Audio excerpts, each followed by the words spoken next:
With nursing homes on lockdown, some families are concerned that they have no recourse if they suspect a loved one is being neglected or abused.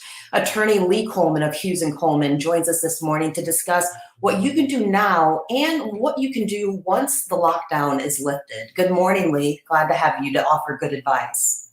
Good morning, Angie. Really appreciate you having me on. What are some steps people can take right now and what you know is such a distressing time? Yeah, I'm going to start out and say it's going to be very difficult right now to do anything based on what we're used to have been able to do in the past. I'll go through what I think you can do and what you should do. I do have the benefit of knowing that when the lockdown happened, we actually had my parents both in in a nursing home in Lexington. Have since been able to get them out of there, but we ran into some things there that are somewhat instructive. And the first thing is, you can call the nurse's station and ask them to get your parents on the phone, get your loved one on the phone.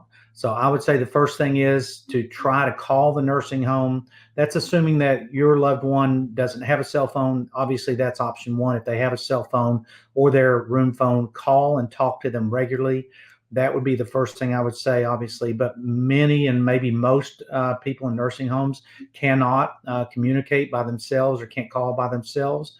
But the nursing station, if you get them on the phone and ask them to get your parents on the phone, some homes will do that. They were able to do that at where my parents were. We appreciated it, and it was helpful. And the final thing I would say is to go to the home. Two things. I would say go to the home. And you can deliver supplies. So deliver things to them and ask for a report. Maybe ask, you could go to the front desk. Some homes, I think, will let you hand them a cell phone, wipe it down to take in and do a FaceTime. Just home to home is going to be different. And then the other thing I would say is some nursing homes, I know where my parents were, they were on the ground floor, thankfully, and there was a window, and you could go up and say hi and communicate just with, seeing. And those, to me, would be the first things I would say for right now. That's great advice. Now, how big of an issue is abuse and neglect in nursing homes, and has it been? It's always, unfortunately, been a serious issue, a big issue. It's always a big issue when it's your family member that's injured or hurt. But statistics over the years have put Kentucky in the bottom half, certainly in terms of preventing nursing home abuse and neglect and the injuries. And we see multiple things. Bed sores right now would be what I would be most concerned with, because I think the nursing homes are overloaded. They don't have family in there taking care of patients. In the past, they've been used to letting the family do some things. And so are the patients getting turned soon enough or often enough to avoid the bed sores? Are they being fed regularly? Are they being clothed regularly? I know when we were able to get my parents out, they were dirtier than they had been.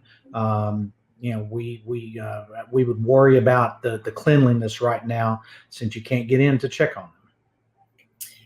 Now, for those who are at highest risk, I mean, is this just the unfortunate obvious?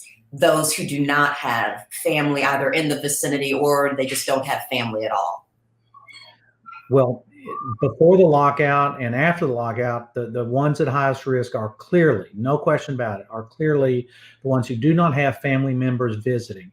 Visitation and regularly checking on your loved one is the first line of defense. Our experience is that families are kept in the dark about the quality of care their loved one is receiving. You think it's better than it is, and the many nursing homes are not upfront with the families as you would think they would be. I think now, in this time where there is this lockout, I think they're all on the same footing. The family members who had regular visitation, now they don't have it. They may be the same as everyone because no one's getting any visitation. But clearly, when the visitation opens up, the residents who have people visiting are far better shape physically and less likely to be develop problems than those who just don't have family visiting them. And lastly, I mean, we're all I think awaiting on bated breath for news of the lockdown to lift, and when it does, for everyone to, of course, be as safe as possible. But Lee, what can you offer If you do note those signs after this is over and things resume back to normal, whatever normal is going to look like. Well, first, I do want to say one thing, and that is I totally 100% agree with the lockdown. So the fact that the lockdown happened, I think it was a blessing.